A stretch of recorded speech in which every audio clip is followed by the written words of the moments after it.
My biggest tip for 2026 is to not start this journey from a place of regret, not looking back over all of the times that didn't work, not looking back at all of the off-plan foods you ate for the past month or two or whatever it's been.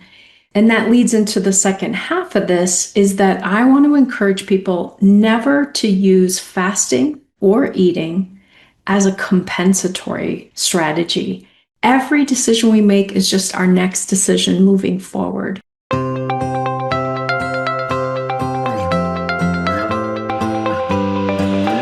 Hi everyone, it's Megan Ramos here with the first podcast of 2026. Today I'm joined by my amazing co-host, Dr. Terri Lance, and we're here to dive into our favorite fasting and metabolic strategies for the new year. Hey Terri, how are you doing? I'm doing great, Megan. Excited to be back in the new year and excited to get to talk about this with you. I'm looking forward to this conversation today. It's an exciting time of year because there's a lot of people really enthused about making this their year for great metabolic health and weight loss, and coming into it feeling maybe a bit frustrated over the holidays, but overall pretty motivated to crush the year. And we want to help make as many of you successful with your intentions for 2026. But there are some lessons that Terri and I have learned over the last several years of doing this that we think can really help set you up for success rather than have you spending the first half of the year sort of tripping on your feet. Because we want this year to be the year where you conquer all those goals. So Terri, do you want to dive right on in? Yeah, well, Megan, you and I talked a little bit about the idea that we each have two bigger targeted pieces of information that we want to share. And I'm going to start with mine. And mine generally are more mindset or behavioral focused. And my first one for my biggest tip for 2026 is to not start this journey this month from a place of regret, not looking back over all of the times that didn't work, not looking back at all of the kind of off-plan foods you ate for the past month or two or whatever it's been. Because I find that starting from a place of regret already puts us in a negative place, and we feel like we're working from that overcoming place. And that leads into the second half of this is that I want to encourage people never to use fasting or eating as a compensatory strategy. So for example, I just fasted for 48 hours. I need to eat whatever I want. Now we're compensating for all that fasting that we just did. And we're going to mitigate the benefits that we get from it by falling into that pattern. Same thing on the other side. Let's say I have a weekend or a week of more problematic eating. If I say to myself, well, now that I've done that, I have to go in and do fasting. I have to compensate for what I've just done. We get into this making up for compensatory strategy that never works. Every decision we make is just our next decision moving forward. So no regrets. No looking back in the rear view mirror at everything that hasn't worked before or all of the struggles we've had in the past related to this, and no compensatory fasting or eating.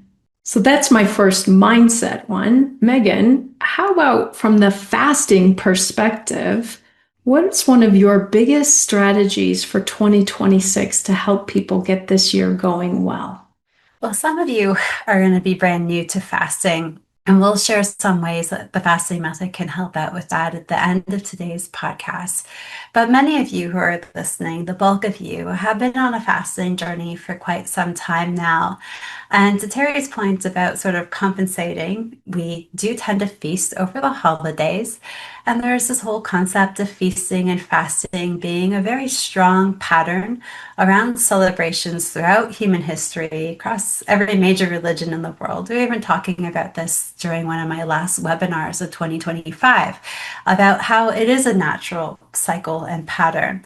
But one thing we do experience is a lot of sort of this guilt remorse, frustration about how we ate over the holiday season, and thinking that we have to compensate by doing something of equal or greater magnitude when it comes to fasting. So I will often have first calls starting off the new year with TFN members or my coaching clients talking about wanting to start off with a 5-day fast and see where that 5-day fast is going to go. This is coming off of a few weeks of not ideal eating habits, feeling very out of control with their appetite, feeling extreme frustration, and then the scale being up. And I understand that the scale being up is very frustrating for individuals. We do need to take a deep breath and recognize that most of that is water weight. And that as soon as we do start getting into some healthy habits over a week or two, and that water weight is all going to go. And that, if anything, we're maybe up half a pound, 1 or 2 pounds over the holidays of actual body fat. So that's something we really need to put in perspective. So I hear all these requests for doing extended fasts right away with zero training and getting back in the game. And one thing that TFM and myself have always encouraged is to ease back into things with time restricted eating and 24-hour fasts. And we always talk about doing 24-hour fasts 3 times a week. I think if we all had a penny for every time I said 3 times a week, or someone on this podcast or in our community did, we would all be very rich millionaires fasting on our own Hawaiian island 3 times a week. But I do understand that doing 24s at the 24th hour is really when a lot of the insulin does start to come down for many individuals. And while we're not learning to ride the bike again the first week of January, our bodies will pick it up rather quickly. Our insulin is still going to take a while to come down after some holiday and feasting. It's just the reality. So most people are not starting to experience hormonal benefits until that first 24-hour mark. Then they fall back into an eating day. Then they have to get over the hurdle again to do another 24-hour mark. And we're really kind of chipping away at progress. But we've always been very mindful of how many times a week we recommend 24s back to back, because we don't want it to have a negative effect on our metabolism long term. And all of our data shows, amongst the many thousands of people we've worked with, doing it more than about 4 times a week long term can have a detrimental effect, especially when we're doing it on a daily basis.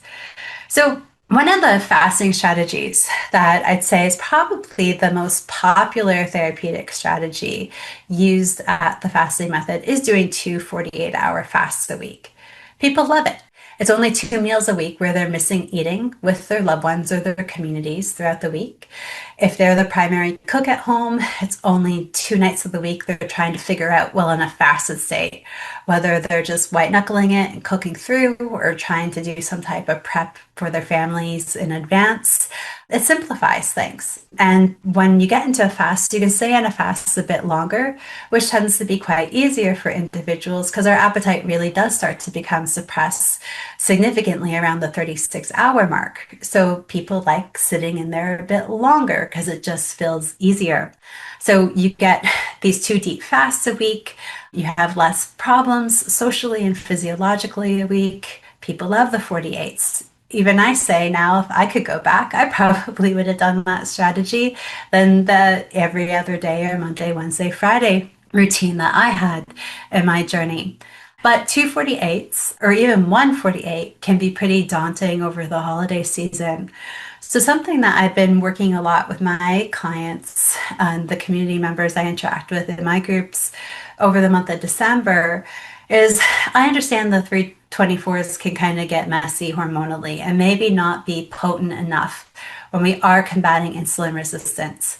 It can be a really effective strategy for someone in maintenance who's choosing to indulge more over the holidays. But I recognize that it's probably not serving many of our metabolically challenged friends in our community. So I've started recommending doing these 2 sets of 24-hour fasts back to back. So that would look like Sunday to Monday, having a meal, and then Monday to Tuesday, having a meal, then Wednesday, having a regular eating day, Wednesday dinner to Thursday dinner, Thursday having a meal, and then doing another 24 to Friday dinner, and then eating Saturday and Sunday. And of course, you can vary this depending on your schedules.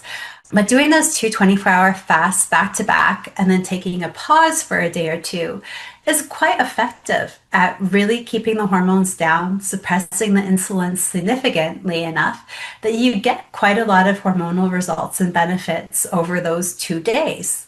Even though it's not a 48-hour fast and they're 24s with a pause in between, it's still very significant and it's getting people a lot of results. We saw a lot of success with it in December amongst the individuals that I worked with, people feeling in control, people being mindful of portions, people turning down food.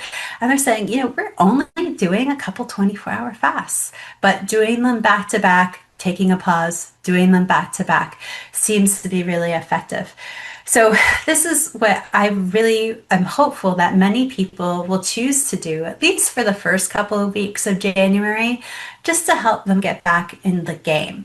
If you take a break from the gym, you don't go back into the gym on the first day and do some type of crazy body weight training, strength training, Arnold Schwarzenegger type of schedule. You take it easy for a week or two so you don't hurt yourself. That's exactly what we want to do. And this is a strategy that I think is going to be so much more effective, get people incredible results, and that by the middle of the month, they'll be back into their regular groove, whether that is 48s or whether they do want to join our fasting reset on January 19th and do a bit of a longer fast with the community at large. I think this is how you train to get there and get there in a short period of time. Another thing I love about that plan that you described, Megan, and you highlighted this early on, but I just want to put a little emphasis on it now, is it means you will still be eating every day. And I think for some of us, as we get back into fasting or as we really learn to fast, the idea of going a day without eating is complicated. And this allows a lot of fasting, a lot of hormone impact while still eating every day.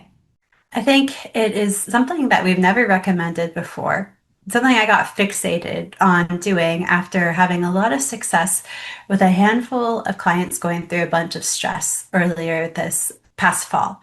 It was a really hectic time for many individuals, and they needed to do something more than 24s, but logistically, hormonally, 42s, 48s were impossible. And just sort of batching them like this gave them tons of superpowers, and it really helped. And we're talking individuals going through like life altering stressors, and they're able to stay consistent and on top of things and make metabolic gains each and every day. And that's not something I've really seen before in all the years of doing TFM. And when people are going through this type of stress, then thinking, okay, well, the holiday season, not only are there stressors, happy stressors, stressful, emotional stressors, and then the holiday eating on top of it all. So let's see how this works. And I was just so blown away by the success people started to have once the parties kicked in. And I think, it's just the perfect way to get back on track and to not experience any sort of negative physiological side effects. And one of the things is compensation that you mentioned. There's a lot of tempting foods still around, a lot of things we've been gifted. We're very quick to get it out of our home, but that's a bit of a learning curve for a lot of individuals. So we can say, oh, we just did a 48-hour fast or a 72-hour fast, and I see this goodie bag of treats that someone brought over. And okay, I'll start next week. And, I just did this fast and it was great. I'm going to reward myself with this. And that's not the type of reward system that we want to get into. So something that provides some structure that's a little bit more balanced without being over the top, I think can help keep like a strong restart to the new year with keeping some cadence and some structure to what someone's doing to prevent some of these backsliding behaviors while tempting food is still around. Awesome. I love it. So I'm going to hop in then to another mindset, one of my top strategies. And some people who are familiar with TFM have listened to me on the podcast before know I talk a lot about this one, but I think it's so important as kind of an underlying piece of work that we all can do to help with every step of this process. And that is self-compassion. bringing in fasting and eating foods that work for your body, leaning away from foods that don't work for your body, getting out of the habits of snacking and grazing, all of these things, that's challenging. And I know sometimes, Megan, when you and I talk about it, or when other coaches talk about it, we make it sound like it's easy, but we know that it's ultimately not. We are swimming against the stream of the way we've learned to do it for the past 40, 50, 60, 70 years. Most people in our family are not doing it this new way. And so we are up against challenges, not to mention just the normal challenges of everyday life, the tasks, the relationships, the stressors, the traumas, the grieving, all of these things that make life challenging. And now we're going to put fasting and eating only the right foods for our body on top of that. It's difficult. And so self-compassion, I think, is so important because oftentimes people get frustrated with themselves that they're struggling. They think, I should be able to do this. Some people have fasted in the past and are now struggling with it, and they're really down on themselves about, why can't I do this now? I've done this before. I hear Megan talk about this. I should be able to do that. I'm a competent person, and they get very frustrated with themselves. And I think self-compassion is so important because it says, of course you're struggling with this. This is challenging. Anyone would struggle with this. Like I said, swimming upstream, going against the grain, changing lifelong habits, it is challenging. But just because I recognize that it's challenging doesn't mean I give myself an out and say, never mind, you don't have to do it. I'm doing this for a reason. We're all doing this for a reason. So self-compassion says, I understand that I'm struggling. It's okay that I'm struggling. And then allows you to walk through, what do I need to help support myself while I'm struggling? Some of us fall into the pattern during these encounters with the struggle. We turn more to a being nice to ourselves, enabling kind of approach, which really isn't self-compassion. It's saying, this is hard and I don't have to do the hard thing, so I'm going to go ahead and I'm going to have that extra special treat instead. Or I know I said I was going to do a 24, but it's been 9 hours. I'm going to go ahead and eat anyway. Self-compassion says, this is hard. I know it's hard. It's okay that I'm struggling. And what support do I need? Self-enabling says, oh, you poor thing. You don't have to do that hard thing. And that negates our focus on what's important to us, our weight loss goals, our overall metabolic health goals, whatever it is that we came here to accomplish. When we start telling ourselves, that's too hard and I want to be nicer to myself, we start to slip back and we won't reach those goals. So the big focus overall, 2026, I want to really encourage people to think about, how can I be compassionate toward myself when I'm struggling versus falling into that old kind of pit of self-enabling behavior. Something that I think people don't give them self-compassion for is the hormonal component to this as well. I mean, our hormones are a huge uphill battle on their own.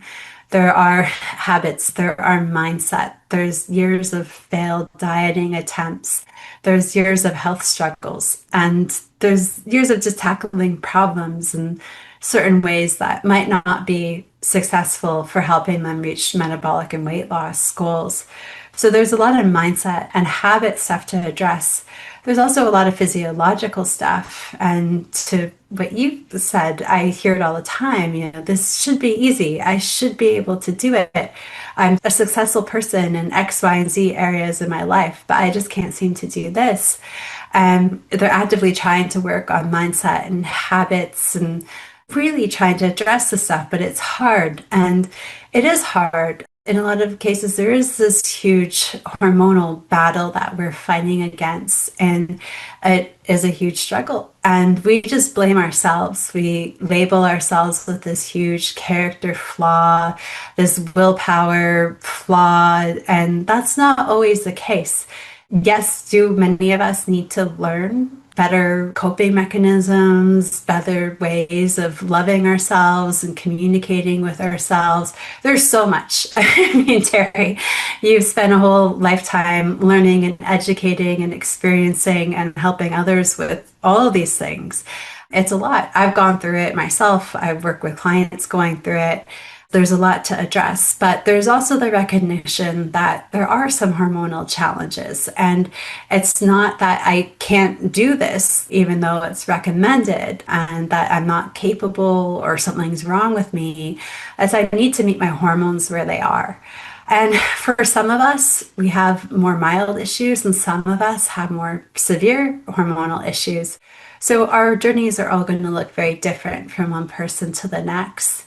And I guess this is how my second hope for people entering this year will address some previous patterns differently is every January, we talk a lot about the tool of fat fasting to help people sort of regain some of that hormonal control, to make it easier for them to focus on some of these mindset and habit tools and strategies that they need to work on, and to quiet some of the hormonal noise that is driving unideal behaviors. And fat fasting and fat fasting and fat fasting, and it has turned into a real beast of a concept over the last several years, with many people having different opinions on it. And one thing that I've heard a lot in 2025 was how it just doesn't work for me. And I think it stopped working for people because it has gained a lot of popularity, which then results in a lot of commentary and a lot of ideas about how it should be done. And these are sort of the two common themes about it that I've noticed over the last year, and some strategies I think people can use to help calm the hormones, to make it easier to address some of our mindset and habit challenges this new year. So number one is trying to force really high fatty foods when we struggle to digest them. There is no shame in not liking the fat on a ribeye. There is no shame of not being able to digest the fat in a pork belly, for example. Some of us have experienced years of gastrointestinal issues. We're still struggling with some thyroid hormone imbalances that can cause our digestive systems to be a bit sluggish. We have other sex hormones imbalances due to perimenopause, menopause, men experiencing estrogen dominance due to the rapid decline of testosterone as we enter insulin resistance, that can cause sluggish digestion and make it very difficult to consume these very high fatty foods. And really, fat fasting should just be boring at its core. I think we all have an experience from our past, so maybe there's been a celebration, and that celebration has focused on some of our favorite foods. And over the period of time, we've eaten our favorite food so many times, we actually get sick of it and think we could go maybe the rest of our lives without ever having it again. And that we would be okay eating dirt or nothing in lieu of having that food again. And these are very high carb, highly processed and refined foods. I'm certain we've all had a special birthday or celebration in our lives that's focused around something like this. Or even just thinking about the end of the holiday season, you're done with these certain holiday cookies and you'll be able to go all year without them because you just got so sick of them over the holidays. We can relate to that. So it doesn't have to be this uber fatty food. Now, in general, you're better to prioritize protein when it comes to fat fasting. I think one of my goals for our TFM team is to try to come up with a better name for fat fasting in the new year, just speak to what it actually is. But prioritize protein and then fat to tolerance. So if that means that You can consume chicken wings, but you're not really into dark meat with the skin, then that's fine. Or you're not into the fat on a ribeye, that's okay. You can eat a fillet and you can wrap it in bacon if you want, if that works. But it has to be something that you feel good, because if you feel bad after eating it, you're actually going to not absorb many of the nutrients. You're going to end up experiencing physiological stress, and you're going to be worsening your hormonal situation as it is. So you need to eat foods that feel good, even if they're not very high fatty foods. So we see people trying to force diets that don't work for them. And another thing is you should like the food to a certain extent. It doesn't have to be your favorite food, but it should be something that you like. And the goal is, for 3 to 5 days, hopefully you don't like it that much anymore for a short period of time. But monotony is really what is key here, everybody, regardless of the food that you pick, regardless if you're plant-based, omnivore, carnivore, it's literally a few days a week that you're doing this for. You're not doing it forever. So even if the food's not that fatty, even also if it isn't crazy protein rich, if you're a plant-based individual, it's really the monotony that's the magic with the fat fasting. So I encourage everybody this year, when you're embracing fat fasting as a tool, try to pick the minimal number of foods. Keep it as boring as possible. Strategies that I'm recommending to clients that I work with are just eat eggs. If you like eggs, just have eggs. You can cook them any way you want, but just do eggs for a few days and see how that works. Dr. Boz, she's talked a lot about doing these sardine fasts for 5 days. There's a lot to that. I'm a big advocate and supporter of doing that on the short term. It's not something I do long term, but for 3 to 5 days, I think it can help get you a lot of results. So if you love sardines, go wild. I had a client do this with chicken wings because they had an egg intolerance, and the thought of eating sardines wasn't fun for them. But the thought of eating chicken wings that they make at home using their own beef tallow was pretty groovy. So they did that, and after months of tripping over their own feet and not getting anywhere, they're finally in a groove, and let alone over the holiday season, they were able to figure it out. So for a few days, just pick a food. If you're plant-based, pick avocados, pour a little bit of olive oil on it. That's really about as magical as it needs to get over a 3-day period for it to be effective. So focus your fat fasting on monotony, on 1, maybe 2 foods top that you eat in repetition, and foods that leave you feeling good after you consume them, but not heavy and worn down.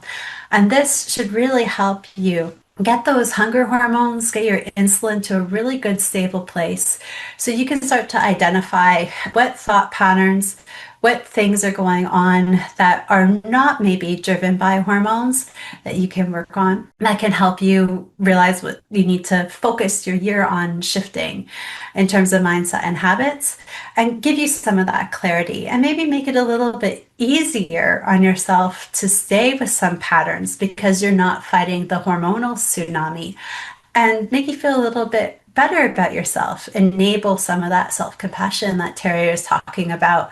Okay, this isn't all just me being emotionally, mentally out of control. There's a physical component. And this week I worked hard at trying this new strategy. I got that physical component under control.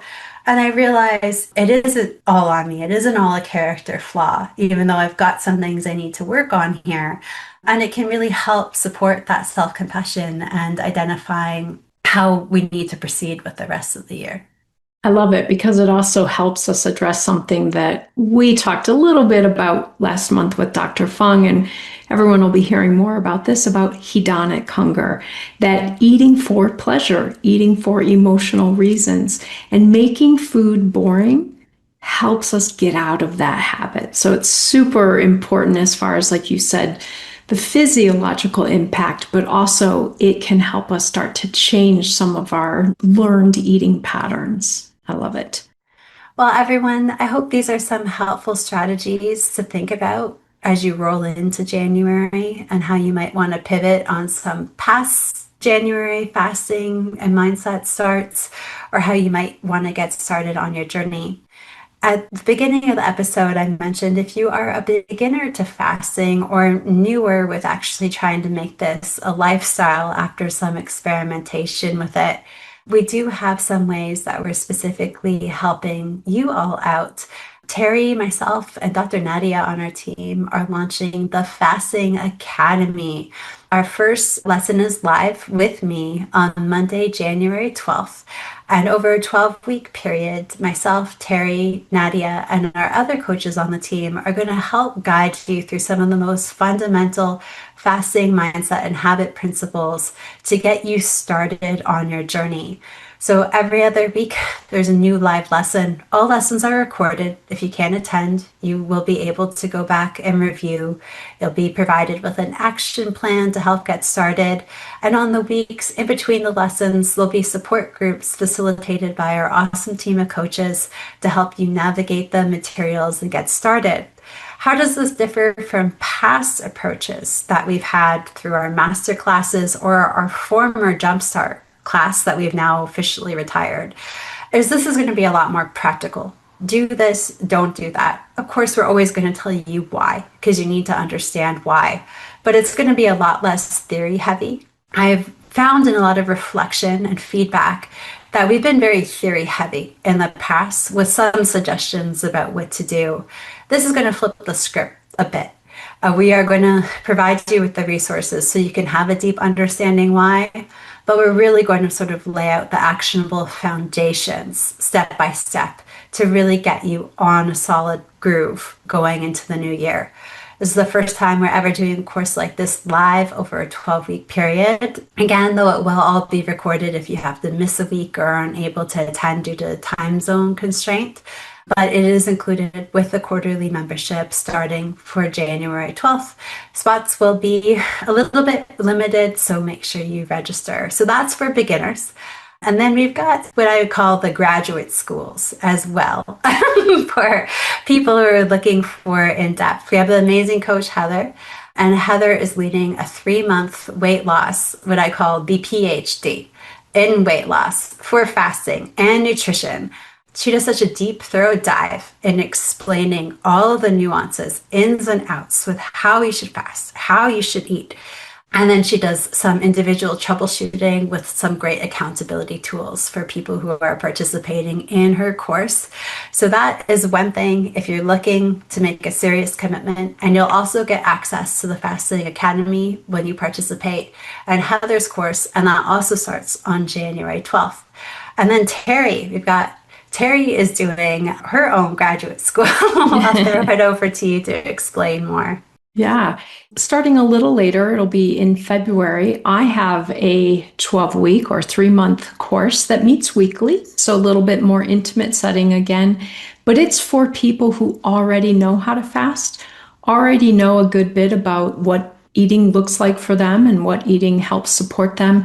But it's really for people who are struggling with, how do I implement this into my life now that I have all this knowledge? So it's called Beyond Knowing, and it's really learning how to implement and make your transformation happen. So looking at things like self-sabotage, creating that long-term identity, working on valuing yourself so that you will do these things to take good care of you, addressing emotional eating. Again, all of those things that make all of the knowledge that you've built maybe complicated to implement. So this one is a more self-reflective digging in rather than a content about fasting and nutrition course. And that starts in February.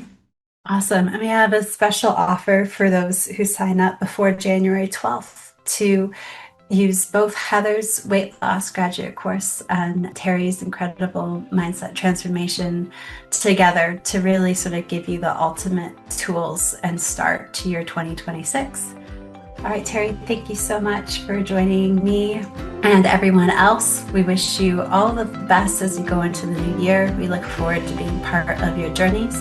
Happy fasting, and we'll be back next week with another episode of the Fasting Method podcast.